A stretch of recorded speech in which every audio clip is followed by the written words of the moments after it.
Spomínam na začiatky, nesmela som bola. Cvičila som iba doma, moja smola.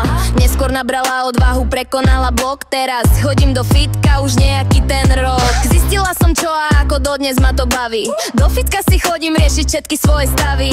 Zistila som, že tam nie sú všetky oči na mne. Do fitka chodí každý cvičiť hlavne. Fitko je moje hobby, čas len pre seba tu mám. V hlave ticho, keď dvíjam činky alebo behám. Nie som len matka, chcem byť aj pekná žena. Mať istotu, že môj chlap nevymení ma.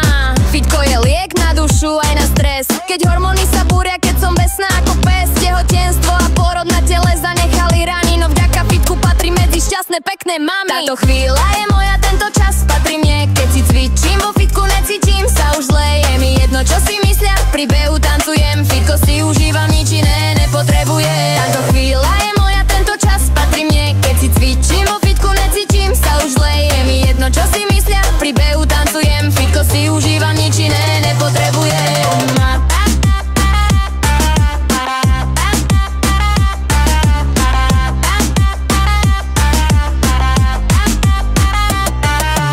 Nepatrím fitness babám, čo to extra hrotia. Vykrútené v ledinách si rite na Instagram fotia. Svoj perfektný život v storíčkach zdieľajú. Človek by si myslel, že vo fitku aj spávajú. A potom tie reči o tom, že sa všetko dá. Že 24 hodín každá rovnako z nás má. Tak vyskúšaj si moja, chodí k botách, čo mám ja. Možno si nájdeš chvíľu pre seba počas dňa. Táto chvíľa je moja, tento čas patrí mne. Keď si cvičím, vo fitku necítim sa už zle. Je mi jedno čo si myslia, pri behu tancujem. Fitko si užívam, nič iné nepotrebujem. Táto chvíľa je moja, tento čas patrí mne. Keď si cvičím, vo fitku necítim sa už zle. Je mi jedno čo si myslia, pri behu tancujem. Fitko si užívam, nič iné nepotrebujem.